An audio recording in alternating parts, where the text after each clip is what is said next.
तो जय हिंद प्यारे साथियों, कैसे हैं आप लोग। आई होप आप लोग अच्छे होंगे। तो आज हम समझेंगे प्रकाश संश्लेषण क्या होता है और जो पेड़ पौधे होते हैं अपना भोजन का निर्माण कैसे करते हैं।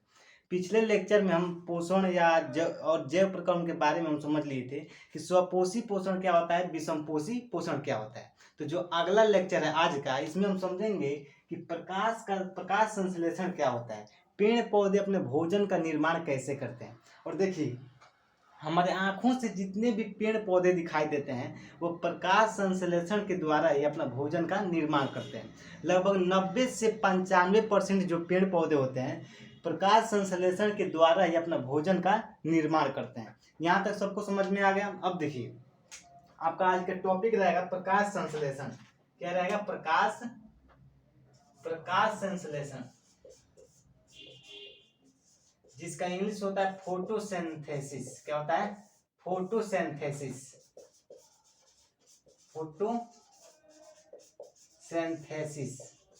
देखिए, ये है आपका प्रकाश संश्लेषण, जिसका इंग्लिश होता है फोटोसिंथेसिस। इतना समझ में आ गया। अब देखिए, सबसे पहले आपको समझने के लिए यहाँ पे एक पेड़ का चित्र बनाते हैं, उसके सहायता से हम समझेंगे कि प्रकाश संश्लेषण की क्रिया कैसे होती है, पत्ती में होती है या कोशिका में या हरितलोक में। तो आपको पूरा डिटेल से समझाया जाएगा। देखिए यहाँ पे, ये मान के चलिए कोई पेड़ है। यहाँ पे पेड़ का चित्र बना, ध्यान से देखिएगा। ये आपको केवल समझाने के लिए बता रहे हैं, हमको वैसे पेड़ बनाना आता नहीं है, लेकिन आपको समझाने के लिए यहाँ पे बना रहे हैं। ठीक, ये आपका पेड़ है। क्या है? पेड़। देखिए, पेड़ पौधों में कैसे भोजन का निर्माण होता है उसी को क्या करना है, समझना है।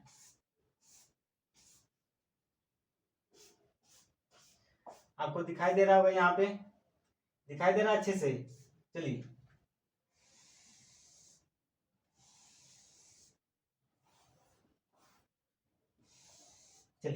यहाँ पे पेड़ का चित्र दिखाई दे रहा है आपको। पेड़ का चित्र दिखाई दे रहा है आपको अच्छे से। अब पेड़ पौधों में कैसे भोजन का निर्माण होता है उसी के बारे में पूरा डिटेल से समझना है। ठीक, अब यहाँ पे देखेंगे, देखिए समझिए, जैसे हम लोगों का खाना कहाँ बनता है। हम लोगों का खाना कहाँ बनता है? तो हम लोगों का खाना घर में किचन के अंदर बनता है। कहाँ बनता है? घर के किचन के अंदर बनता है। घर के किचन में या घर में किचन में अंदर बनता है। ठीक है, कहाँ बनता है? घर के किचन के अंदर। इसी तरह से पेड़ पौधे में खाना कहाँ बनता है? तो पेड़ में पत्तियों के अंदर बनता है। कहाँ बनता है? पेड़ में पत्तियों के अंदर बनता है। हम लोग का खाना कहाँ बनता है? हम लोग मनुष्य का खाना कहाँ बनता है? जैसे हम लोग हैं तो हम लोग खाना कहाँ बनता है? घर में किचन के अंदर। तो पेड़ पौधे में कहाँ बनेगा? पेड़ में पत्तियों के अंदर। पेड़ में पत्तियों के अंदर। यहाँ पे समझेंगे। देखिए, हम लोग का खाना कहाँ बनता है? मानव का खाना कहाँ बनता है? तो घर में। कहाँ? घर में किचन के अंदर। कहाँ बनता है? किचन के अंदर। ठीक, इसी तरह से पादपों में यानी पेड़ पौधों में, पादपों में कहाँ बनता है? तो पेड़ के पत्तियों के अंदर। कहाँ बनता है? पत्तियों के अंदर। ठीक, यहाँ तक किसी को दिक्कत है? नो दिक्कत। देखिए फिर से समझिए, हम लोगों का खाना कहाँ बनता है? घर के किचन के अंदर बनता है। हम लोग का खाना घर के किचन के अंदर बनता है। इसी तरह से पेड़ पौधों का खाना कहाँ बनता है? तो पेड़ में पत्तियों के अंदर बनता है। यहाँ तक समझ में आ गया। अब बताइए कि जो पेड़ में तो हम लोग का खाना तो किचन में बनता है। ठीक है, हम लोग खाना किचन में बनता है, लेकिन हम लोग का जो खाना बनता है जैसे दाल चावल सब्जी, ये बर्तन में बनता है। किस में बनता है? बर्तन में, यानी कुकर या कढ़ाई, तसला तसली, पतीला उतीला में बनता है। ठीक है, तो हम लोग का खाना किचन में बनता है, ठीक है, लेकिन बर्तन में बनता है। या तो कुकर में बनेगा, या तो कढ़ाई में बनेगा, या तो पतीला या तसला तसली में बनेगा। ठीक है, तो किस में बनता है? बर्तन में बनता है। किचन में आपका होगा बर्तन। क्या होगा? बर्तन। ठीक, बर्तन या कुकर, कोई भी कुकर कढ़ाई कुछ भी ले सकते हैं। ठीक, इसी तरह से पेड़ पौधों में खाना बनता है पत्तियों में। पेड़ पौधों में खाना बनता है पत्तियों में, लेकिन पत्तियों के अंदर हरित लौक में बनता है। कहाँ बनता है? हरित लौक में बनता है। हरित लौक में बनता है। कहाँ बनता है? हरित लौक में बनता है। फिर से समझिए इसको शुरू से। देखिए, जैसे हम लोग का खाना घर के अंदर किचन में बनता है। कहाँ बनता है? घर के अंदर किचन में बनता है।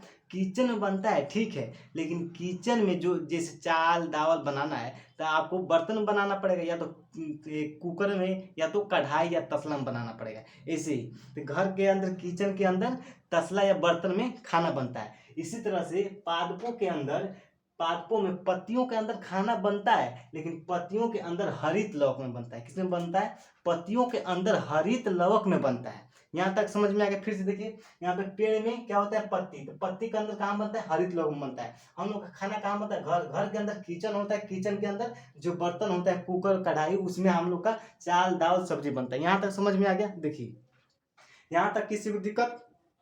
नो दिक्कत। अगर यहाँ तक किसी को दिक्कत हो तो बताइए। अगर यहाँ तक किसी को दिक्कत है तो बताइए। यहाँ तक किसी को दिक्कत है? सबको समझ, देखिए पूरा बोर्ड पर फोकस दीजिए।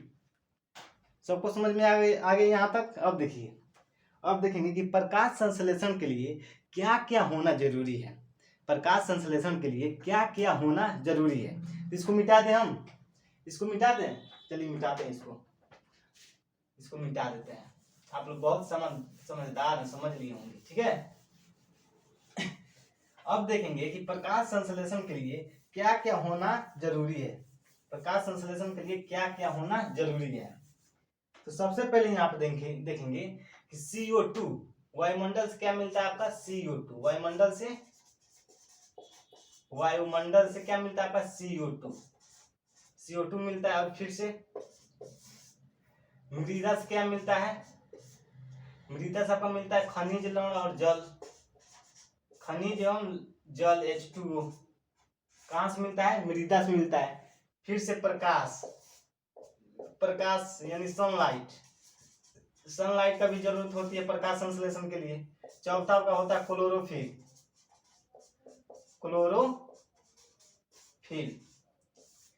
तो पहला होता है CO2। प्रकाश संश्लेषण के लिए क्या जरूरी है? CO2 भी जरूरी है, जिसका कार्बन डाइऑक्साइड बोलते हैं। क्या बोलते हैं? Carbon dioxide, CO2। फिर से जल का भी जरूरत है। प्रकाश यानी सनलाइट का भी जरूरत है, सूर्य का प्रकाश की भी जरूरत है। अब ये नहीं कि अंधेरे में रात में ले गए टार्च, उस पर बार के हम उसका खाना बनवाने में मदद कर रहे हैं, ये नहीं होता है। सूर्य का जो नेचुरल होता है, उसी से ही भोजन का निर्माण होता है, ठीक है। तो सनलाइट हो गया। उसके पास होता है आपका क्लोरोफिल के कारण ही जो पत्तियों का हरा रंग होता है, क्या होता है? हरा रंग प्रदान करता है। कौन? क्लोरोफिल के कारण, ठीक है। इसको हम आगे समझेंगे। देखिए, तो भोजन बनाने के लिए ये 4 चीजें होना जरूरी है। ये 4 चीजें होने जरूरी है, पादपों के लिए भोजन बनाने में सहायता देते हैं, ठीक है। अब समझेंगे कि पेड़ पौधे कैसे अपना भोजन बनाते हैं। देखिए, तो सबसे पहले जो CO2 होता है, पेड़ पौधे उसको वायुमंडल से ले लेते हैं, वायुमंडल से ग्रहण करते हैं। CO2 कहाँ से मिलता है? वायुमंडल से। कहाँ से मिलता है? वायुमंडल से। CO2 कहाँ से मिलता है? वायुमंडल से। और जो खनिज लवण और जल कहाँ से मिलता है? खनिज लवण और जल, देखिए, हाँ, खनिज लवण और जल कहाँ से मिलता है? तो आपके मृदा से यानी मिट्टी से मिलता है। कहाँ से मिलता है? मिट्टी से। यहाँ पे देखिए, मिट्टी से क्या क्या मिलता है? H2O यानी जल और खनिज लवण आपको दिखाई दे रहा है? नीचे वाला दिखाई दे रहा है? यहाँ पे मिट्टी, H2O, खनिज लवण दिखाई दे रहा है आपको? नीचे, एकदम नीचे लिख दिए, देखिएगा, दिखाई दे रहा है? 1 मिनट हमको देखने दीजिए। नहीं दिखाई दे रहा है का जी? अच्छा, फिर से ऊपर लिख देते हैं। देखिए, मिटा के ऊपर लिख देते हैं। मृदा से क्या क्या मिलता है? खनिज लवण और जल। मृदा से खनिज लवण और H2O यानी जल। अब आप बताइए कि मिट्टी से खनिज लवण मिल जाता है और जल मिल जाता है, यानी पानी मिल जाता है, जिसका सूत्र होता है H2O। क्या होता है? H2O। अब देखिए, अब H2O और खनिज का अवशोषण कौन करता है और कैसे पत्तियों तक पहुंचता है? अरे भाई, जब भोजन का निर्माण, खाना बनता है पत्तियों में, पानी नीचे से सोखता है, तो पनिया को ले जाता कौन है ऊपर? ये भी एक क्वेश्चन है ना, कि जब भोजन का निर्माण होता है पत्तियों में। देखिए सबसे अधिक प्रकाश संश्लेषण की जो क्रियाएं होती हैं पत्तियों में होती हैं। कहाँ होती हैं? पत्तियों में होती हैं। तना में भी होता है, तना में भी होता है, लेकिन आवश्यकता के अनुसार होता है। आवश्यकता जब अधिक आवश्यकता पड़ती है तब ताना में भी प्रकाश संश्लेषण का क्रियाएं होती हैं। देखिए लेकिन सबसे अधिक प्रकाश संश्लेषण की जो क्रिया होती है पत्तियों में होती है। कहाँ होती है? पत्तियों में। अब आप बताइए जब पतझड़ के समय सभी पेड़ के पत्तियां गिर जाते हैं तो फिर भी पेड़ कैसे जिंदा रहते हैं, अपना भोजन का निर्माण कैसे करते हैं? देखिए तो जो ताना होता है, ताना, तो ताना से अपना भोजन का निर्माण कर, लेकिन उतना को भरपूर उन सबको भोजन का निर्माण पूरा नहीं मिल पाता है, लेकिन केवल आपका जीवन चक्र चलाने के लिए ही ताना के द्वारा प्रकाश संश्लेषण की क्रिया होती है, जिससे वो जीवित रहते हैं। धीरे धीरे पत्ती आने लगती हैं और प्रकाश संश्लेषण की क्रिया बढ़ती जाती है। ठीक है, अब यहाँ पे देखेंगे ये जो जड़ होता है, जड़ जड़ में एक मूसला जड़ होता है। क्या होता है? मूसला जड़। जितने भी आप पेड़ पौधे देख रहे हैं सभी पेड़ पौधों में मूसला जड़ होता है। क्या होता है? मूसला जड़ होता है, जो सीधे नीचे गया रहता है, सीधे नीचे मिट्टी खोद के एकदम नीचे चला जाता है, उसी को बोलते हैं मूसला जड़। आपको पता नहीं दिखाई दे रहा हो कि नहीं, ज्यादा नीचे बना दिए हैं। देखिए ये है आपका मूसला जड़, और मूसला जड़ से ही पतले पतले धागे जैसे, रस्सी जैसे संरचनाएं, धागे धागे निकली होती हैं। यहाँ पे देखिए पतले पतले, एकदम पतले पतले। जड़ में भी जड़ होता है, जड़ में भी जड़ होता है, एकदम पतले पतले धागे जैसे जो संरचनाएं निकली होती हैं, उसी को बोलते हैं रूट हेयर। क्या बोलते हैं? Root hair. देखिए यहाँ पर रूट हेयर आपको दिखाई दे रहा है। रूट हेयर, एक मिनट हम देखते हैं, मोबाइल में देखें आपको दिखाई दे रहा है कि नहीं। रूट हेयर हमको तो नहीं लग रहा है दिखाई दे रहा होगा आपको। अच्छा चलिए देखिए यहाँ पे H2O को अवशोषित कौन करता है? तो जड़ नहीं करता है। सभी लोग को पता चलता है कि बोलते हैं कि जब हम पानी देते हैं पेड़ पौधों को तो जल सोखता कौन है? जड़ नहीं सोखता है। जो जड़ के रूट हेयर होते हैं, रूट हेयर यानी मूल रोम होते हैं, वह जल का अवशोषित करते हैं। अवशोषित का मतलब होता है सोखना, जैसे हम हवा सोखते हैं, हवा सोख लिए फिर छोड़ दिया, तो इसी को बोलते हैं अवशोषण। अवशोषित का मतलब होता है सोखना। क्या करना? सोखना। तो जल और खनिज लवण का सोखने का काम कौन करता है? तो यहाँ पे रूट हेयर। क्या होता है? Root hair. ये पतले पतले धागे जैसे, आप किसी छोटे बड़े पौधे को ऐसे उखाड़िएगा ना, उखाड़ेंगे तो उसमें एकदम पतले पतले पतले पतले क्या होते हैं? ये जड़ होते हैं, जो उसी को बोलते हैं रूट हेयर। क्या बोलते हैं? Root hair. उसी रूट हेयर के द्वारा जल और खनिज का अवशोषण होता है, जल और खनिज का अवशोषण होता है। और सभी पेड़ पौधों में एक मूसला जड़ होता है। मूसला जड़ वो सीधे डायरेक्ट नीचे, जो जमीन को नीचे एकदम ले जाने का काम करता है, एकदम जो नीचे गया रहता है उसी को बोलते हैं मूसला जड़। मूसला जड़ से ही पतले पतले धागे जैसे रोम निकले होते हैं, उसी को बोलते हैं रूट हेयर। जैसे मेरा बाल है, ये बाल है, लेकिन जो हाथ का रोम है, रोम, उसको एक क्या है, इसको बाल बोलते हैं, लेकिन ये क्या है? एक रोमा के जैसे, रोमा के जैसे यानी रोम के जैसे है। इसी तरह से इसमें भी जड़ होता है, लेकिन जड़ में भी पतले पतले धागे जैसे उसमें भी संरचना होती है, जिससे जल और खनिज का अवशोषण होता है। क्या होता है? जल और खनिज का अवशोषण होता है। यहाँ तक समझ में आ गया? यहाँ तक अगर किसी को नहीं समझ में आया तो बताए। यहाँ तक रूट हेयर क्या बोलते हैं इसको? Root hair. यहाँ पे लिख देते हैं रूट हेयर। रूट हेयर के द्वारा ही जल और खनिज का अवशोषण होता है, इतना याद रखिएगा। रूट हेयर के द्वारा ही जल और खनिज का अवशोषण यानी सूखने का काम कौन करता है? Root hair. सूखने का, जल को सूखने का काम कौन करता है? Root hair. जल को सूखने का काम कौन करता है? Root hair. यहाँ तक समझ में आ गया किसी को दिक्कत? रूट हेयर को सूखने का काम कौन, जल को सूखने का काम कौन करता है? तो रूट हेयर। देखिए अब आप बताइए, जब भोजन का निर्माण होगा पत्ती में, खाना बनेगा पत्ती में, तो जल सूखेगा रूट हेयर, तो ऊपरा कौन ले जाएगा? जल को ऊपर ले जाने वाला चाहिए ना, कुछ परिवहन चाहिए ना। तो यहाँ पे आप बताइए, जब जल सूखने का काम करेगा रूट हेयर, खाना बनेगा सबसे ऊपर पत्ती में, तो जल को ले जाएगा कौन? तो ले जाता है आपका जाइलम। क्या कौन ले जाता है? जाइलम। जल से जल, जल से जाइलम। तो जल को ले पत्तियों तक तो पहुंचाने का काम कौन करता है? तो जाइलम। जाइलम क्या करता है? परिवहन का काम करता है। जाइलम फ्लोएम जो होते हैं परिवहन का काम करते हैं। फ्लोएम हम आगे बताएंगे, वो पत्तियों में पाया जाता है जो क्या बोलते हैं, भोजन जब बन जाता है तो सभी भागों तक पहुंचाने का काम करता है भोजन को। ठीक है, अब पहले हम आप देखेंगे जाइलम, देखिए तो रूट हेयर जल को सोखता है, रूट हेयर जल को क्या करता है, अवशोषित यानी सोख लेता है, सोख करके रख लेता है। फिर जाइलम वहां से क्या करता है, जल को सभी पत्तियों तक पहुंचाने का काम करता है। जल को सभी पत्तियों तक पहुंचाने का काम कौन करता है, जाइलम। कहता है ले लो ले लो ले लो ले लो, पानी आ गया पानी आ गया, खाना बनाओ खाना बनाओ खाना बनाओ, जल्दी जल्दी खाना, सबको बांट देता है, तू ले लो तू ले लो तू ले लो, सबको बांट देता है। तो जल का परिवहन कौन करता है, जाइलम। जल का परिवहन कौन करता है, जाइलम। यहाँ तक समझ में आ गया। जल का परिवहन कौन करता है, जाइलम। ये सभी पत्तियों तक जल पहुंचाने का काम करता है, यानी कोशिकाओं तक जल पहुंचाने, जहाँ खाना बनता है वहां जल पहुंचाने का काम करता है। यहाँ इतना समझ में आ गया, इतना सबको समझ में आ गया। चलिए अब देखेंगे, रुके पानी पी ले थोड़ा सा, गला फंस गया।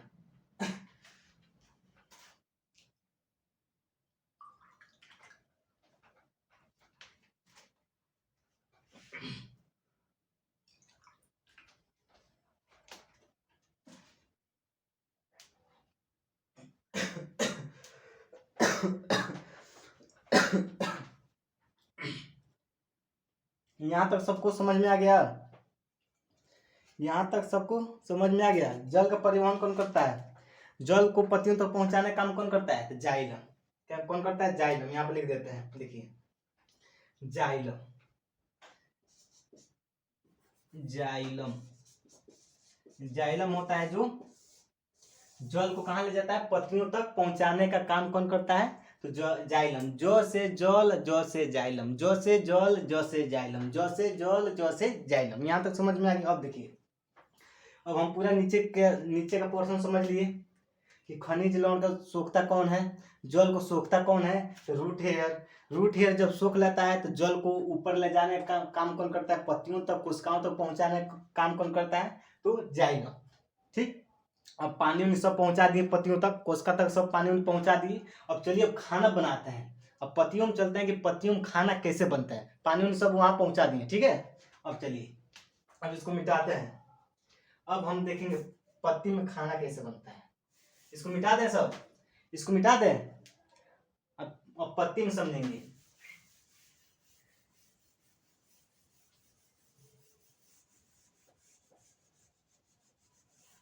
अब यहाँ पे पत्ती में समझेंगे कि खाना का निर्माण, भोजन का निर्माण पत्तियों में कैसे होता है। ठीक है, देखिए अब यहाँ पे, अब देखेंगे यहाँ पे सबसे पहले इसमें चाहिए प्रकाश का, सनलाइट, सूर्य का प्रकाश। देखिए कैसे बनता है जी, चलिए ये है आपका सूर्य का प्रकाश। जब सूर्य का प्रकाश पेड़ पौधों पर पड़ता है तो प्रकाश संश्लेषण की क्रिया होती है, यानी भोजन बनाने के निर्माण होता है। देखिए जब प्रकाश संश्लेषण, जब प्रकाश की किरण, क्या होता है, प्रकाश की किरण जब पेड़ पौधों पर पड़ता है तो भोजन बनाने का काम होता है। जो प्रकाश की किरण होता है यह भी एक ऊर्जा है, क्या है, ऊर्जा है, जैसे फोटान वगैरह है सब, यह भी एक ऊर्जा है। तो प्रकाशी ऊर्जा को हम रासायनिक ऊर्जा में बदलते हैं। किसमें बदलता है, प्रकाशी ऊर्जा को किसमें बदलता है, रासायनिक ऊर्जा में, जिससे भोजन का निर्माण होता है। किसका निर्माण होता है, भोजन का निर्माण होता है। ठीक, तो ये है आपका सनलाइट। सनलाइट कहाँ पड़ रहा है, पत्ती पे। जड़ के बारे में हम पूरा डिटेल से समझ लिए हैं, अब पत्ती के बारे में समझेंगे। देखिए तो ये है आपका सनलाइट। अब यहाँ पर हम पत्ती का एक चित्र बनाते हैं, इसको थोड़ा सा मिटा देते हैं नीचे का।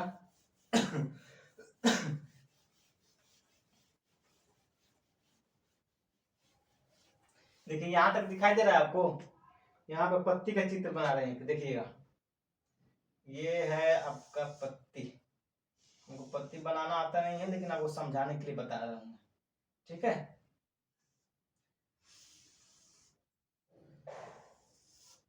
ये है आपका पत्ती, देखिए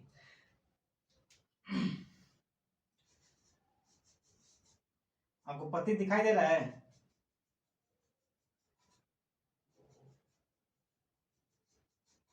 देखिए ये है पत्ती, ये पेड़ पौधे का पत्ती, ये आपका पेड़ है। इसी पेड़ का एक पत्ती मैंने तोड़ के यहाँ पे बनाया है, ठीक है। इसी पेड़ का पत्ती मैंने तोड़ के यहाँ पे बनाया है, केवल आपको समझाने के लिए कि आपको पूरा डिटेल से समझ में आ जाए प्रकाश संश्लेषण की क्रिया होती कैसी है, कहाँ होती है, कैसे पेड़ पौधे अपना भोजन का निर्माण करते हैं, ठीक है।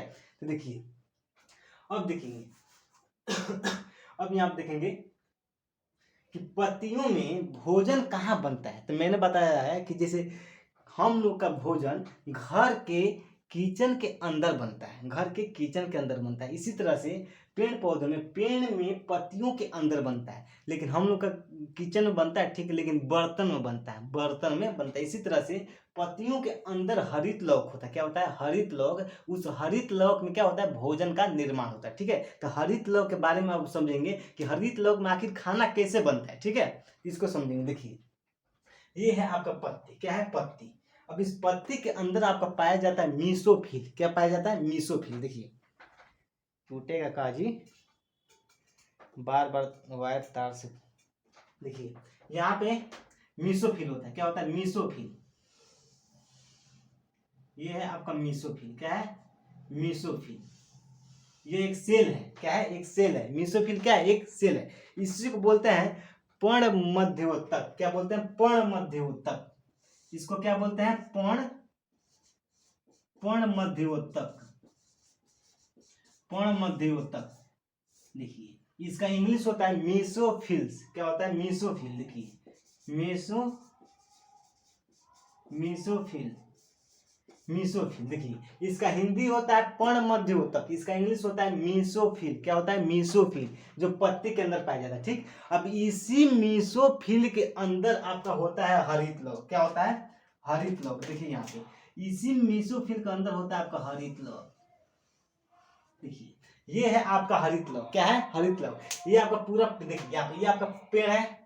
पेड़ से मैंने एक पत्ती तोड़ा, पेड़ से मैंने पत्ती तोड़ा, इस पत्ती को मैंने यहाँ पर डायग्राम बनाया। अब पत्ती के अंदर आपका क्या होता है? मीसोफिल या पर्णमध्योतक। मीसोफिल या पर्णमध्योतक। पत्ती के अंदर क्या होता है? पर्णमध्योतक या मीसोफिल। ठीक, अब इस मीसोफिल के अंदर आपका होता है हरित लौक। क्या होता है? हरित लौक। इस मीसोफिल के अंदर होता है हरित लौक, जिसका इंग्लिश होता है क्लोरोप्लास्ट। क्या होता है? क्लोरोप्लास्ट। देखिए, फिर से समझिए, हमको पता है आपको समझ नहीं आ रहा। देखिए, एक मिनट, मार्कर नहीं चल रहा है जी। देखिए,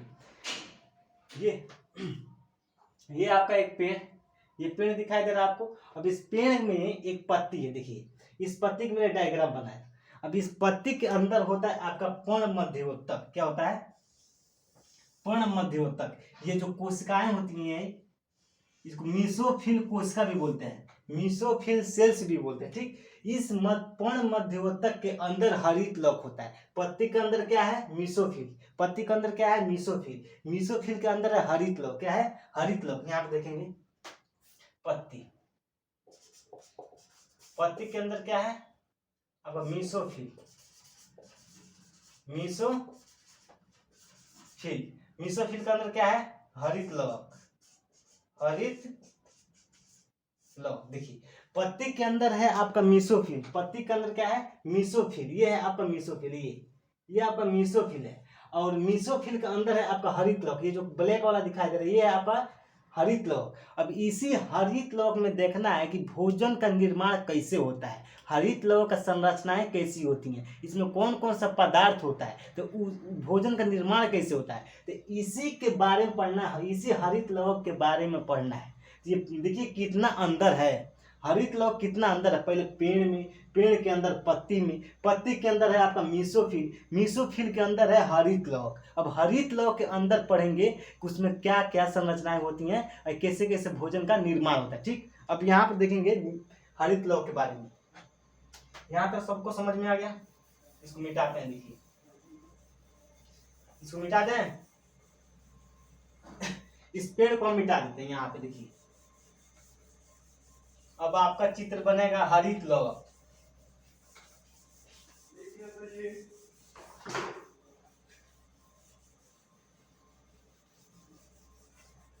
इसको मिटा दिए, इतना मेहनत से बनाए थे, बताओ, पता नहीं समझ में आया कि नहीं आया तुम लोगों का। इसको पूरा मिटा देते हैं। यहाँ तक तो सबको समझ में आ ही गया होगा। देखिए सब मिटा दिए, आपको केवल आपको पत्ती का डायग्राम दिखाई दे रहा होगा, केवल पत्ती का डायग्राम दिखाई दे रहा होगा। ठीक है, फिर से समझा दें। ये पत्ती है, पत्ती के अंदर क्या है? मीसोफिल, मीसोफिल के अंदर क्या है? हरित लौक।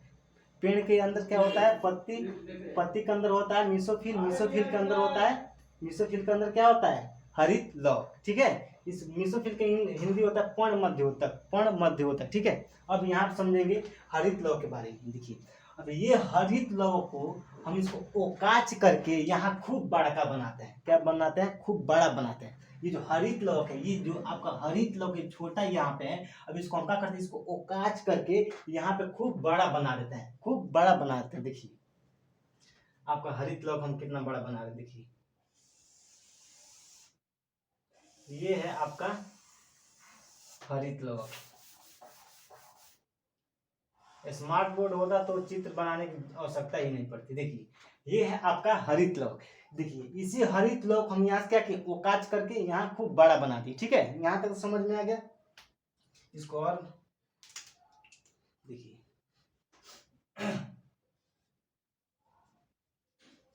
देखिए अब इस हरित लौक में, इस हरित लौक में दोहरी झिल्ली पाया जाता है। क्या पाया जाता है, दोहरी झिल्ली। दोहरी झिल्ली का मतलब दो झिल्ली पाया जाता है, दो झिल्ली पाया जाता है। जैसे हम एक टी शर्ट पहने, एक टी शर्ट पहने, एक और टी शर्ट पहन लेंगे तो क्या हो जाएगा, डबल टी शर्ट। क्या हो जाएगा, डबल टी शर्ट पहन लेंगे। ठीक है, तो इसी तरह से इसमें एक, अभी एक झिल्ली है, क्या है, एक झिल्ली है, लेकिन इसमें पाया कितना जाता है, दोहरी झिल्ली। इसमें हम एक झिल्ली और बनाते हैं। देखिए ये है आपका दोहरी झिल्ली। ये क्या है आपका, हरित लौक में कितनी झिल्ली पाई जाती है, तो हरित लौक में दो झिल्ली पाई जाती है। कितनी झिल्ली, दो झिल्ली। ये है आपका हरित लौक दोहरी झिल्ली। ये पहली झिल्ली, ये दोहरी झिल्ली। ठीक है, तो इसी झिल्ली के अंदर, इसी झिल्ली के अंदर तरल पदार्थ पाया जाता है। क्या पाया जाता है, तरल पदार्थ। क्या पाया जाता है, तरल पदार्थ। देखिए ये है आपका तरल पदार्थ। ठीक है, इसी झिल्ली के अंदर, इसी झिल्ली के अंदर आपको पाया जाता है तरल पदार्थ। क्या पाया जाता है, तरल पदार्थ। इस तरल पदार्थ को हम कहते हैं एस्ट्रोमा। क्या कहते हैं, एस्ट्रोमा। देखिए क्या कहते हैं, एस्ट्रोमा। देखिए फिर से समझिए, यहाँ पे ध्यान से समझिए, सब लोग बोर्ड पे ध्यान दीजिए, बोर्ड पे। अब ये मत सोचिएगा कि लकड़ी का बोर्ड है तो समझ आएगा कि कैसे समझाएंगे कैसे नहीं। देखिए बोर्ड से आपको कुछ नहीं करना है, आपको केवल समझने से मतलब है। देखिए कहते हैं ना कि हथियार कितना भी खतरनाक क्यों ना हो, चलाने वाला खतरनाक चाहिए। वैसे ही बोर्ड कितना भी अच्छा क्यों ना हो, पढ़ाने वाला खतरनाक होना चाहिए। ठीक है, तो देखिए ये है आपका हरित लौक का चित्र। हरित लौक में दोहरी झिल्ली पाई जाती है। ये आपका हरित लौक, हरित लौक में कितनी झिल्ली, दोहरी झिल्ली। हरित लौक में कितनी झिल्ली पाई जाती है, दोहरी झिल्ली। हरित लौक में कितनी झिल्ली, दोहरी झिल्ली। और इसी झिल्ली के अंदर एक तरल पदार्थ होता है, उस तरल पदार्थ को बोलते हैं एस्ट्रोमा। क्या बोलते हैं, एस्ट्रोमा। उस तरल पदार्थ को क्या बोलते हैं, एस्ट्रोमा बोलते हैं। क्या बोलते हैं, एस्ट्रोमा। देखिए ये आपका तरल पदार्थ को क्या बोलते हैं, एस्ट्रोमा। देखिए अब इस झिल्ली के अंदर एक झिल्ली नुमा संरचनाएं होती हैं। क्या होती हैं, झिल्ली नुमा संरचनाएं होती हैं। हरित लौक के अंदर झिल्ली जैसे संरचनाएं होती हैं, झिल्ली जैसे। देखिए कैसे हम यहाँ बना रहे हैं, कहाँ गया, झिल्ली नुमा संरचनाएं होती हैं।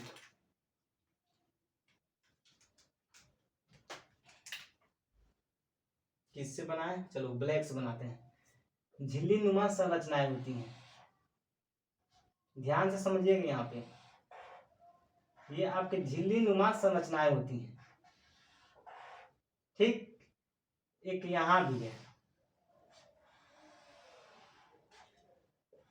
हरित लौक में कितनी झिल्ली, दो झिल्ली। उस झिल्ली के अंदर तरल पदार्थ को क्या बोलते हैं, एस्ट्रोमा।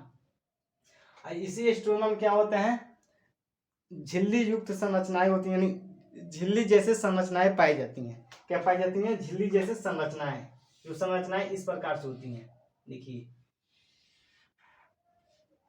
झिल्ली जैसे संरचना पाई जाती है। देखिए ये हो गया यहाँ पे पहला दूसरा तीसरा, पहला दूसरा तीसरा। देखिए अब ये जो झिल्ली जैसे आपको संरचना दिखाई दे रही है, जो झिल्ली जैसे ये जो आकृति दिखाई दे रही है, ये परत दर होती है, परत दर होती है। यानी एक के ऊपर एक के ऊपर एक, एक के ऊपर एक, यानी जिसको बोलते हैं तारा ऊपर ही। क्या बोलते हैं, तारा ऊपर ही। पहले एक, उसके बाद से एक, उसके बाद से एक और। ठीक है, तो जो तारा ऊपरी है, ये झिल्ली जैसे संरचना होती है, जो तारा ऊपरी यानी परत दर होती है। ठीक है, अब इसको हम एक परत को, अगर हम इसको एक परत को, इसके हम एक परत को अगर निकाल लें, ओकाच लें, देखिए हम यहाँ पे इसके एक परत को ओकाच के बना रहे हैं। यहाँ पे देखिए इसका ये एक परत है, इसका इसमें से हम एक को काट लिए, ठीक। इसमें 3 परत है तो इसमें से एक परत को काट लिए, ठीक। तो इसको एक को बोलते हैं हम थैलाकोइड। क्या बोलते हैं? थैलाकोइड। थैलाकोइड, थैलाकोइड। देखिए फिर से समझिए, यहाँ पे थोड़ा सा कठिन है। यहाँ पे देखिए ये जो, फिर से समझिए शुरू से, ये पूरा आपका क्या है? हरित लौह। हरित लौह में कितनी झिल्ली? दोहरी झिल्ली। हरित लौह में कितनी झिल्ली? दोहरी झिल्ली। उस झिल्ली के अंदर क्या होता है? एक तरल पदार्थ होता है। झिल्ली के अंदर क्या होता है? तरल पदार्थ होता है, जिसको हम बोलते हैं एस्ट्रोमा। क्या बोलते हैं? एस्ट्रोमा। और उसी के अंदर क्या होता है? आपका झिल्ली नुमा संरचनाएं पाई जाती हैं, यानी झिल्ली जैसे संरचनाएं पाई जाती हैं, जो परत दर होती है, यानी एक के ऊपर एक होती है। उसी को बोलते हैं भोजपुरी में तारा ऊपरी। क्या बोलते हैं? तारा ऊपरी, ठीक। अब इसको हम एक परत को ओकाच करके हम यहाँ पर बनाए हैं। इसके एक परत को काट करके यहाँ पर बनाए हैं, तो इसको एक परत को जो बोलते हैं, इसको बोलते हैं आप थैलाकोइड। क्या बोलते हैं? थैलाकोइड। इसके एक संरचना को बोलते हैं थैलाकोइड। जब पूरा ये संरचना, ये जो समूह है, संरचना का समूह, उसको बोलते हैं ग्रेना। क्या बोलते हैं? ग्रेना। इसको बोलेंगे हम पूरा ग्रेना। इसको एक वो काटे तो इसको बोलेंगे थैलाकोइड। जब ये पूरा एक के में सटल है तो इसको पूरा को बोलेंगे ग्रेना। क्या बोलेंगे? ग्रेना। ग्रेना या ग्रेनम भी बोलते हैं इसको, ग्रेना या ग्रेनम, ठीक है। तो ये है आपका ग्रेना। क्या है? आपका ग्रेना। यहाँ तक समझ में आ गया सबको? यहाँ तक सबको समझ में आ गया? ये से नो बताओ। यहाँ तक अगर किसी को दिक्कत हो तो बताओ। यहाँ तक सबको समझ में आ गया ग्रेना क्या होता है? ये आपका थैलाकोइड है। क्या है? थैलाकोइड। जब कोई वो थैलाकोइड एक के में मिला देंगे तो बन जाता है ग्रेना। जैसे यहाँ पे एक थैलाकोइड है, इसके ऊपर एक और थैलाकोइड बना दीजिए, इसके ऊपर एक और थैलाकोइड बना दीजिए, इसके ऊपर एक और थैलाकोइड बना, ये पूरा क्या है? समूह क्या हो गया? ग्रेना बन गया। पूरा समूह क्या बन गया? ग्रेना। एक थैलाकोइड के ऊपर कई थैलाकोइड तरह ऊपरी रख दीजिए तो क्या बन जाता है? ग्रेना बन जाता है। यही एक झिल्ली नुमा संरचना होती है। झिल्ली जैसे संरचनाएं पाई जाती हैं किसमें? हरित लौह में, ठीक है। यहाँ तक समझ में आ गया? अब देखिए 1 मिनट पानी पी ले फिर से।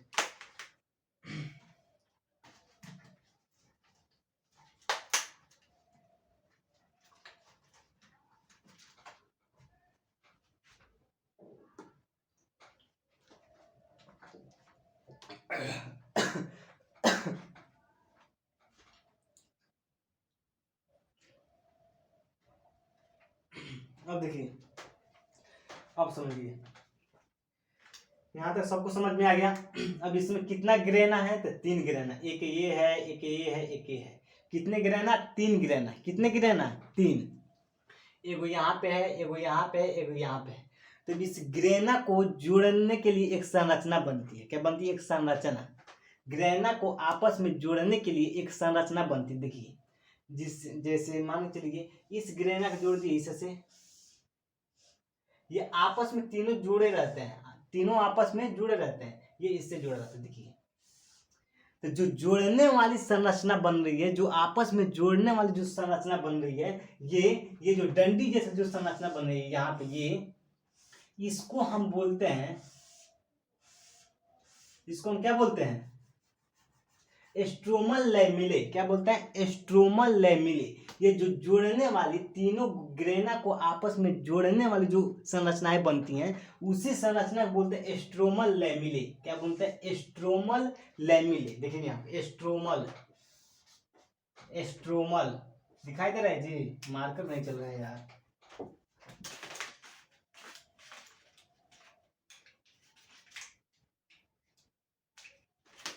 यहाँ रेड से लिख देते हैं, देखो एस्ट्रोमल, एस्ट्रोमल लैमिले, लैमिले। देखिए जो ग्रेना को जोड़ने वाली संरचना है उसी को बोलते हैं एस्ट्रोमल लैमिले। क्या बोलते हैं? एस्ट्रोमल लैमिली। जैसे ये ग्रेना इससे जुड़ा है, ये ग्रेना इससे जुड़ा है, ये ग्रेना इससे, तो ये एक संरचना बन गया। ये क्या? एक संरचना बन गया। इसी संरचना को बोलते हैं एस्ट्रोमल लैमिले। ग्रेना को आपस में जोड़ने वाली संरचना को बोलते हैं एस्ट्रोमल, एस्ट्रोमल लैमिले। क्या बोलते हैं? एस्ट्रोमल लैमिले। इतना याद रखिएगा। क्या बोलते हैं? एस्ट्रोमल लैमिले। ये है आपका दोहरी झिल्ली। ये क्या है? आपका दोहरी झिल्ली। यहाँ पे लिख देते हैं दोहरी झिल्ली। ये है आपका दोहरी झिल्ली। और ये है आपका ग्रेना। क्या है? ग्रेना। थैलाकोइड के समूह को क्या बोलते हैं? ग्रेना। थैलाकोइड के समूह को क्या बोलते हैं? ग्रेना। थैलाकोइड के समूह को क्या बोलते हैं? ग्रेना। जब ग्रेना को आपस में जोड़ने वाली संरचना को क्या बोलते हैं? स्ट्रोमल लैमेले। ग्रेना को आपस में जोड़ने वाली संरचना को क्या बोलते हैं? स्ट्रोमल लैमेले। यहाँ तक समझ में आ गया? हरित लौह के अंदर यानी दोहरी झिल्ली के अंदर एक तरल पदार्थ होता है, उसको क्या बोलते हैं? तो उसको बोलते हैं स्ट्रोमा। क्या बोलते हैं? स्ट्रोमा। हरित लौह के अंदर जो तरल पदार्थ पाया जाता है उसको बोलते हैं स्ट्रोमा। क्या बोलते हैं? स्ट्रोमा। यहाँ तक सबको समझ में आ गया? अब देखिए, अब देखिए यहाँ आप देखते हैं इसको मिटा दें। चलिए इसको मिटा देते हैं। देखिए अब ये जो स्ट्रोमा होती है, सॉरी, ये जो ग्रेना होती है, ग्रेना, इसी ग्रेना पर प्रकाशीय अभिक्रिया होती है। देखिए अब यहाँ पे ध्यान से समझिएगा। संश्लेषण की जो क्रिया दो चरणों में होती है। कितने चरणों में? दो चरणों में प्रकाश संश्लेषण की क्रिया होती है। तो अब यहाँ पे समझेंगे, पहला होता है आपका प्रकाशीय अभिक्रिया, दूसरा होता है अप्रकाशीय अभिक्रिया। क्या होता है? प्रकाशीय अभिक्रिया और अप्रकाशीय अभिक्रिया। इसका इंग्लिश होता है लाइट रिएक्शन और डार्क रिएक्शन। लाइट रिएक्शन और डार्क रिएक्शन। देखिए तो इसको समझेंगे कि ये जो आपका जो ग्रेना होता है, ग्रेना, इस ग्रेना पर प्रकाशीय अभिक्रिया होती है। इस ग्रेना पर क्या होती है? प्रकाशीय अभिक्रिया होती है। ग्रेना पर क्या होती है? प्रकाशीय अभिक्रिया होती है। और स्ट्रोमा पर आपका अप्रकाशीय अभिक्रिया यानी डार्क रिएक्शन होता है। ग्रेना, देखिए ध्यान से समझेंगे आप, ये जो ग्रेना दिखाई दे रहा है, ग्रेना पर आपका अप्रकाशीय यानी लाइट रिएक्शन होता है। और ये स्ट्रोमा यानी जो तरल पदार्थ होता है हरित लौह के अंदर, उस पर अप्रकाशीय अभिक्रिया होती है। क्या होती है? अप्रकाशीय यानी डार्क रिएक्शन होता है। और लाइट रिएक्शन ग्रेना पर होता है और स्ट्रोमा पर डार्क रिएक्शन होता है। स्ट्रोमा पर क्या होता है? Dark reaction. यहाँ पे लिख देते हैं डार्क रिएक्शन। डार्क रिएक्शन कहाँ होता है? स्ट्रोमा पर। डार्क रिएक्शन स्ट्रोमा पर होता है। और लाइट रिएक्शन यानी प्रकाशीय अभिक्रिया ग्रेना पर होता है। कहाँ होता है? ग्रेना पर होता है। यहाँ तक समझ में आ गया सबको? अब हम समझेंगे कि जो ग्रेना पर जब प्रकाशीय अभिक्रिया होती है, इसमें जो क्लोरोफिल होता है, क्लोरोफिल प्रकाश को क्या करता है? अवशोषित करता है। प्रकाश को अवशोषित यानी सोखने का काम करता है। एकदम सोखता है। सोखने का काम कौन करता है? क्लोरोफिल। प्रकाश को सोखने का काम कौन करता है? क्लोरोफिल काम करता है। यहाँ तक समझ में आ गया? और इसको देखिए, जो प्रकाशीय अभिक्रिया है, प्रकाशीय अभिक्रिया को हम हील अभिक्रिया के नाम से भी जानते हैं। प्रकाशीय अभिक्रिया को हील अभिक्रिया के नाम से भी जानते हैं, क्योंकि हील नामक जो वैज्ञानिक थे, रॉबर्ट हील, वो सबसे पहले प्रकाशीय अभिक्रिया का अध्ययन किया था। सबसे पहले प्रकाशीय अभिक्रिया का अध्ययन किया था, पढ़ाई लिखाई किए थे उसके बारे में, इसलिए इसको हील अभिक्रिया के नाम से भी जानते हैं। प्रकाशीय अभिक्रिया को हील अभिक्रिया के नाम से भी जाना जाता है। ठीक है, अब इसमें क्या होता है? देखिए, जो प्रकाशीय अभिक्रिया जब होती है, इसमें प्रकाशीय अपघटन होता है। जैसे H2O जो जल होता है, H2O, ये H2O टूटता है। क्या होता है? H2O टूटता है। अपघटन का मतलब होता है टूटना। अपघटन का मतलब होता है टूटना। जब H2O टूटता है तो ऑक्सीजन क्या होता है? ऑक्सीजन मुक्त होता है। क्या होता है? ऑक्सीजन यानी O2 मुक्त होता है। O2 मुक्त होता है। O2 मुक्त होता है। जब ऑक्सीजन टूटता है तो O2 मुक्त होता है। यहाँ तक सबको समझ में आ गया? इसके बाद आपका आता है ATP। जब प्रकाशीय अभिक्रिया जब ग्रेना पर होती है तो एटीपी का निर्माण होता है। एटीपी और NADPH का निर्माण होता है। एटीपी और NADPH का निर्माण होता है। एटीपी का पूरा नाम होता है एडिनोसिन ट्राइफॉस्फेट। एडिनोसिन ट्राइफॉस्फेट होता है। जब आप उच्च पादपों में प्रकाश के संश्लेषण पढ़ेंगे, जैसे नीट की तैयारी में करेंगे, तो उसमें आपको पूरा बढ़िया से समझाया जाएगा कि एटीपी और NADPH का निर्माण कैसे होता है। ठीक है, अब अगला आता है आपका हील अभिक्रिया। तो बता दिए प्रकाशीय अभिक्रिया को हील अभिक्रिया के नाम से भी जाना जाता है। और जो एटीपी होता है, एटीपी जैसे हम लोग में क्या होता है, जो माइटोकॉन्ड्रिया होता है एटीपी का निर्माण करता है, वैसे पेड़ पौधों में क्या करता है? माइटोकॉन्ड्रिया एटीपी का ही निर्माण करता है। अब हम देखेंगे अप्रकाशीय अभिक्रिया। तो अप्रकाशीय अभिक्रिया में क्या होता है? ये प्रकाशीय अभिक्रिया के उत्पादों पर निर्भर होता है। प्रकाशीय अभिक्रिया के उत्पादों पर निर्भर होता है। जो एटीपी NADPH होता है, उसी उत्पाद पर प्रकाशीय और प्रकाशीय अभिक्रिया का होता है निर्भर हो जाता है। यानी डार्क रिएक्शन किस पर निर्भर रहता है? लाइट रिएक्शन पर निर्भर रहता है। लाइट रिएक्शन के उत्पाद यानी प्रोडक्ट पर निर्भर रहता है। और प्रकाशीय अभिक्रिया किस पर निर्भर रहता है? लाइट रिएक्शन के उत्पाद पर निर्भर रहता है। यहाँ तक समझ में आ गया? यहाँ तक किसी को दिक्कत? देखिए अब आगे बढ़ते हैं। देखिए जो जो अप्रकाशीय अपक्रिया होता है इसको ब्लैकमैन अपक्रिया भी बोलते हैं। अप्रकाशीय अपक्रिया को ब्लैकमैन अपक्रिया भी बोलते हैं, क्योंकि सबसे पहला जो इसका अध्ययन किया था ब्लैकमैन नामक वैज्ञानिक ने सबसे पहले डार्क रिएक्शन के बारे में अध्ययन किया, इसलिए इसको ब्लैकमैन अपक्रिया भी कहा जाता है। अप्रकाशीय अपक्रिया को ब्लैकमैन अपक्रिया भी कहा जाता है, ब्लैकमैन अपक्रिया भी कहा जाता है। ठीक, यहाँ तक समझ में आ गया। जो अप्रकाशीय अपक्रिया होती है वो स्ट्रोमा पर कहाँ होती है, स्ट्रोमा पर होती है। कहाँ पर होती है? स्ट्रोमा पर। जबकि लाइट रिएक्शन कहाँ होता है? ग्रेना पर। और डार्क रिएक्शन कहाँ होता है? स्ट्रोमा पर होता है। यहाँ तक सबको समझ में आ गया। लाइट रिएक्शन कहाँ होता है? स्ट्रोमा पर। लाइट रिएक्शन ग्रेना पर, डार्क रिएक्शन स्ट्रोमा पर। लाइट रिएक्शन ग्रेना पर और डार्क रिएक्शन स्ट्रोमा पर। ठीक, अब आप देखेंगे यहाँ पे इसको मिटा दें, अब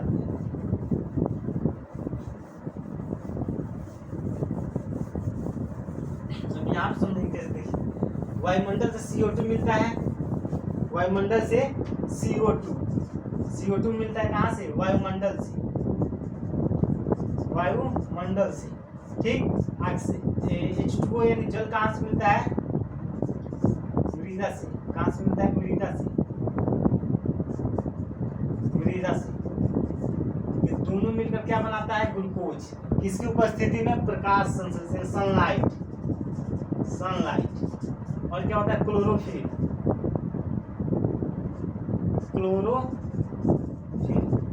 क्लोरोफिल और सनलाइट। तो बनाता क्या है? ग्लूकोज, यानी C6H12O6। क्या बनाता है? ग्लूकोज बनाता है। कार्बन डाइऑक्साइड और जल मिलकर क्या बनाता है? आपका ग्लूकोज बनाता है। और ग्लूकोज के साथ O2 मुक्त होता है। क्या होता है? O2 मुक्त होता है, यानी निष्कासित होता है। क्या होता है? O2 मुक्त होता है। ठीक, अब देखिए O2 जो होता है सह उत्पाद भी इसको बोलते हैं। क्या बोलते हैं? सह उत्पाद का मतलब होता है कि संगे जिससे ग्लूकोज बनता है उसके साथ क्या होता है? O2 क्या होता है? मुक्त होता है। O2 मुक्त होता है। क्या होता है? O2 मुक्त होता है। जैसे हम आलू खरीदने जाते हैं तो हमको वहाँ पे याद आता है कि हाँ प्याज भी लेना है, तो प्याज भी लेते हैं। वैसे ही लेकिन हम गए थे क्या करने? आलू खरीदने, लेकिन वहाँ पर हमको याद आया प्याज, तो प्याज भी ले लिए। इसी तरह से हम मेनली बनता क्या है? ग्लूकोज, लेकिन ग्लूकोज के साथ साथ क्या होता है? O2 मुक्त होता है। ठीक है, O2 क्या होता है? मुक्त होता है। जब जल टूटता है, जल का जब प्रकाशीय यानी उसी को बोलते हैं फोटोलाइसिस। जब जल टूटता है तो वहाँ से क्या होता है? O2 का निर्माण होता है, ऑक्सीजन का निर्माण होता है। और ये ऑक्सीजन जो होता है स्टोमेटा यानी पत्तियों में छोटे छोटे छिद्र पाए जाते हैं, उसी की सहायता से ऑक्सीजन क्या होता है? बाहर निकलता है। स्टोमेटा से गैसों का आदान प्रदान होता है, यानी CO2 गैस आता है, फिर से O2 गैस निकलता है। किसके द्वारा? पत्तियों में छोटे छोटे छिद्र होते हैं, जिसको रंध्र बोलते हैं या स्टोमेटा। यहाँ तक समझ में आ गया? यहाँ तक क्लियर होगा सबको? देखो चलिए अब समझेंगे कि जब खाना पत्तियों में बनता है तो खाना को पेड़ के सभी भागों में पहुंचाने का काम कौन करता है? ये भी तो सोचे होंगे। जब पत्तियों में खाना बनता है तो ये थोड़ी है जैसे हम लोग खाना खाते हैं तो भोजन का पाचन आमाशय में होता है, छोटी आंत में होता है। तब ये थोड़ी नहीं कि पाचन आमाशय में छोटी आंत में होता है तो पूरा ऊर्जा छोटी आंत या आमाशयों को ही मिलेगा। ऐसे कोई बात नहीं है, हमें पूरे शरीर को मिलती है, शरीर के सभी अंगों में मिलती है। ठीक है, देखिए तो जो पत्तियों में खाना बनता है, जो पत्तियों में भोजन बनता है, जो भोजन बन के तैयार हो जाता है तो एक फ्लोएम होता है। क्या होता है? फ्लोएम का काम होता है जो भोजन तैयार है उसको लेकर के पेड़ के सभी भागों तक पहुंचाने का काम करता है। जो फ्लोएम होता है वो परिवहन का काम करता है। जो देखिए जाइलम फ्लोएम क्या होता है? परिवहन का काम करता है। परिवहन का काम करता है।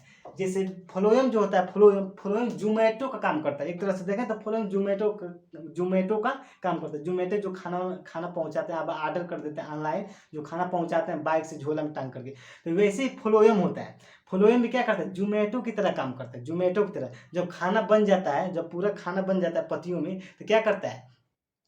पूरा पीठ पे लाद लेगा, तो वे खाना ले लो, वो खाना ले लो, खाना तू ले लो, फलाने चिल्लाने, सब लोग खाना ले लो, खाना बन गया है। तो जोमेटो का काम कौन करता है? फ्लोएम जो होता है, सभी जो खाना बन के तैयार हो जाता है तो पेड़ के सभी भागों में पहुंचाने का काम कौन करता है? फ्लोएम। पेड़ के सभी भागों में पहुंचाने का काम कौन करता है? फ्लोएम। जाइलम क्या करता है? जल को नीचे से ऊपर ले जाने का काम करता है, नीचे से ऊपर यानी पत्तियों तक पहुंचाने का काम कौन करता है? तो जाइलम। जब खाना बन के पूरा तैयार हो जाता है तो उसका पूरा मतलब क्या बोलते हैं, बांटने का काम कौन करता है? तो फ्लोएम। क्या करे? जोमेटो जैसे ही काम करता है, खाना को ले लेगा, पीठ पर लाद लेगा बैग में, ए ले लो खाना, ले लो खाना, ले लो खाना बन गया, खाना बन गया, तू ले लो, तू ले लो, सबको ले लो, खाना बन गया है। तो भोजन को बांटने का काम कौन करता है? फ्लोएम। ये सभी पेड़ पौधे जितने भाग होते हैं सभी भागों तक, सभी कोशिकाओं तक पहुंचाने का, सभी अंगों तक पहुंचाने का काम कौन करता है? फ्लोएम। सभी भागों तक पहुंचाने का काम कौन करता है? फ्लोएम। फ्लोएम क्या करता है? भोजन का, इसी को बोलते हैं जाइलम, फ्लोएम को बोलते हैं परिवहन का काम करता है। क्या बोलते हैं? परिवहन का काम करते हैं। सॉरी, जाइलम फ्लोएम परिवहन का काम करते हैं। यहां तक समझ में आ गया? हिल गया ना? जाइलम फ्लोएम परिवहन का काम करते हैं। यहां तक सबको समझ में आ गया? अब देखिए, अब देखते हैं कि सबसे अधिक प्रकाश संश्लेषण किस रंग की होती है? सबसे अधिक प्रकाश संश्लेषण जो होता है लाल और नीले रंग की होती है। किसकी होती है? लाल और नीले रंग की। आप जब उच्च पादपों की पढ़ाई करेंगे, उच्च पादपों में प्रकाश संश्लेषण के बारे में समझेंगे, तो उसमें आपको पूरा डिटेल से बताया जाएगा। देखिए, सबसे अधिक प्रकाश संश्लेषण लाल और नीले प्रकाश की होती है। किसकी होती है? लाल और नीले रंग की। देखिए, लाल और नीला। सबसे ज्यादा प्रकाश संश्लेषण किसका होता है? लाल और नीला का होता है। जब सबसे ज्यादा प्रकाश संश्लेषण लाल और नीला का होगा तो सबसे ज्यादा ऑक्सीजन मुक्त इसी से भी होगा। जब सबसे ज्यादा प्रकाश संश्लेषण लाल और नीला का होता है तो सबसे ज्यादा मुक्त लाल और नीला से ऑक्सीजन मुक्त होगा। सबसे ज्यादा ऑक्सीजन कहाँ से मुक्त होगा? लाल और नीला से भी ऑक्सीजन मुक्त होगा। जब सबसे ज्यादा ऑक्सीजन लाल और नीला से मुक्त होगा तो सबसे ज्यादा प्रकाश का अवशोषण कौन करेगा? सबसे ज्यादा प्रकाश का अवशोषण कौन करेगा? यहाँ पे नीला और लाल। सबसे ज्यादा प्रकाश का अवशोषण कौन करेगा? नीला और लाल। सबसे ज्यादा प्रकाश का अवशोषण कौन करेगा? नीला और लाल। ये बेसिक चीज है, ये जब आप नीट वगैरह की तैयारी करेंगे तो उसमें पढ़ाया जाएगा। ठीक है, यहाँ तक सबको समझ में आ गया? यहाँ तक पूरा डिटेल समझ में आ गया? सबसे ज्यादा प्रकाश का अवशोषण लाल और नीला। सबसे ज्यादा ऑक्सीजन कहाँ से मुक्त होते हैं? तो लाल और नीला। सबसे ज्यादा प्रकाश संश्लेषण क्रिया किसमें होती है? तो लाल और नीला। ये सब उच्च पादप की जब प्रकाश संश्लेषण के बारे में पढ़ेंगे तो उसमें आपको पूरा डिटेल से बताया जाएगा। ये ठीक क्लास 10 में नहीं है। ठीक है, तो अब अगला टॉपिक नेक्स्ट वीडियो में। तब तक के लिए धन्यवाद। जय हिंद।